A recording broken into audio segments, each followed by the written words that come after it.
Hello दोस्तों, स्वागत है आपके अपने YouTube channel three little tutor में। जैसा कि आप लोग को मालूम है कि बहुत जल्द ही केंद्रीय विद्यालय में एडमिशन शुरू होने वाले हैं और इस संबंध में बहुत सारे कमेंट आप लोग के आते रहते हैं। उन्हीं कमेंट में एक कॉमन कमेंट ये है कि मैं रहने वाला कहीं और का हूँ और अभी मैं किसी दूसरे शहर या दूसरे स्टेट में रहता हूँ और मेरे पास जो एड्रेस प्रूफ है वो दोनों जगह का है, तो मैं क्या अप्लाई कर सकता हूँ? क्या मेरा फॉर्म रिजेक्ट तो नहीं हो जाएगा?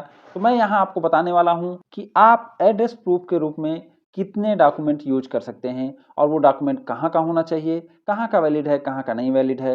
इन सब जानकारी को मैं लेकर आया हूँ और इसमें बहुत सारे डॉक्यूमेंट हैं, उनमें से कोई भी एक डॉक्यूमेंट आप यूज कर सकते हो और इतने डॉक्यूमेंट में कोई ना कोई डॉक्यूमेंट तो आदमी के पास रहता ही है। तो आज मैं 18 एड्रेस प्रूफ बताऊंगा जो केबी एडमिशन में वैलिड है, जो केबी एडमिशन में आप यूज कर सकते हैं। तो चलिए वो डॉक्यूमेंट देख लेते हैं। Address proof for KB admission. Domicile certificate, निवास प्रमाण पत्र, जो सबसे महत्वपूर्ण सर्टिफिकेट है वह डोमिसाइल सर्टिफिकेट है और यह होने से आपको कोई और सर्टिफिकेट देखने की जरूरत नहीं है, आप यही यूज करिएगा। ये सबसे ऑथेंटिक और सबसे मान्य एड्रेस प्रूफ है। नेक्स्ट है राशन कार्ड। अगर आपके पास राशन कार्ड है तो आप राशन कार्ड भी यूज कर सकते हैं। उसके बाद है बीपीएल कार्ड, आपके पास अगर गरीबी रेखा कार्ड है तो आप उसे भी यूज कर सकते हैं। अंत्योदय कार्ड, अगर आपके पास अंत्योदय कार्ड है तो उसे भी आप यूज कर सकते हैं। जॉब कार्ड, जो मनरेगा का जॉब कार्ड है उसे भी आप यूज कर सकते हैं और कोई और जॉब कार्ड है तो भी यूज कर सकते हैं जिसमें आपका एड्रेस मेंशन हो। मनरेगा का कार्ड यूज कर सकते हैं। पासपोर्ट यूज कर सकते हैं। पासपोर्ट भारत सरकार द्वारा जारी हुआ होता है और यह भी सबसे ऑथेंटिक एड्रेस प्रूफ है। वोटर आईडी कार्ड यूज कर सकते हैं। मतदाता पहचान पत्र जिसे कहते हैं, इसे भी आप यूज कर सकते हैं, ये भी ऑथेंटिक है, ये भी एड्रेस प्रूफ के रूप में मान्य है। इलेक्ट्रिसिटी बिल यूज कर सकते हैं जिसमें आपका एड्रेस हो। वाटर बिल यूज कर सकते हैं जिसमें आपका एड्रेस हो। एम्प्लॉई आईडी कार्ड यूज कर सकते हैं, कर्मचारी का पहचान पत्र जो कि किसी सरकारी संस्था द्वारा जारी किया गया हो उसे भी आप यूज कर सकते हैं, उसमें आपका एड्रेस मेंशन होना चाहिए। रेंट एग्रीमेंट, किराया समझौता यूज कर सकते हैं, यानी जो किरायानामा होता है, जो किराए की संविदा होती है उसे भी आप यूज कर सकते हैं। टेलीफोन का बिल यूज कर सकते हैं। गैस कनेक्शन का बिल यूज कर सकते हैं, जो आपके यहाँ गैस आती है उसका जो कार्ड होता है उसमें भी एड्रेस रहता है और उसे भी आप एड्रेस प्रूफ के रूप में यूज कर सकते हैं। आधार कार्ड यूज कर सकते हैं। ड्राइविंग लाइसेंस यूज कर सकते हैं।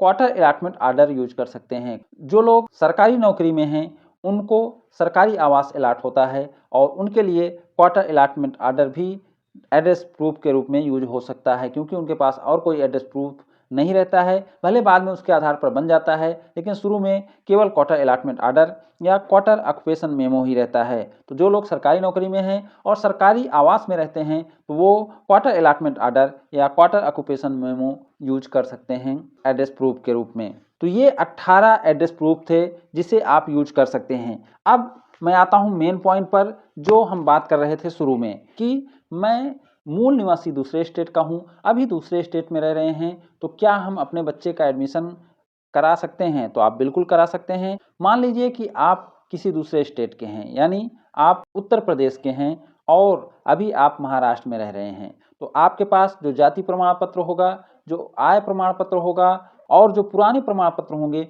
वो सारे प्रमाण पत्र यूपी के होंगे। जैसे जन्म प्रमाण पत्र बच्चे का भी यूपी का हो सकता है। और उसके बाद अब आप महाराष्ट्र में रहते हैं तो आपके पास महाराष्ट्र का एड्रेस प्रूफ होना चाहिए, तब आप महाराष्ट्र के केंद्रीय विद्यालय में एडमिशन ले सकते हैं। भले आप जाति प्रमाण पत्र, जन्म प्रमाण पत्र या बीपीएल कार्ड या कोई और भी चीज़ें जो आपके मूल स्टेट का है, मूल जनपद का है, उसे आप इस्तेमाल कर सकते हैं, लेकिन आपको रहने का प्रूफ, यानी अभी वर्तमान में आप जहां रह रहे हैं उसका प्रूफ, जिसे एड्रेस प्रूफ कहते हैं, उसे आपको उस स्टेट का देना होगा, तभी आपको आरटी कोटे का लाभ मिलेगा।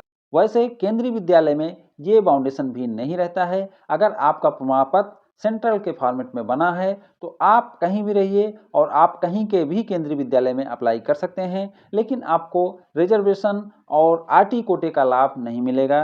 इसलिए एड्रेस प्रूफ आप जहां वर्तमान में रहते हैं वहीं का दीजिए, क्योंकि इसी एड्रेस प्रूफ से आपके बच्चे से संबंधित सारे पत्राचार होंगे और इसी के आधार पर आपके बच्चे का एडमिशन भी होगा। तो अभी वर्तमान में आप 18 में से कोई एक या दो एड्रेस प्रूफ यूज कर सकते हैं और ये सभी वैलिड हैं। और इसके साथ ही साथ मैं एक चीज़ बता देना चाहता हूँ कि केंद्रीय विद्यालय या किसी भी विद्यालय में ऐसा कोई भी एड्रेस प्रूफ जिस पे आपका पता लिखा हो और जिसे किसी सरकारी अथॉरिटी ने जारी किया हो, वह वैलिड रहता है।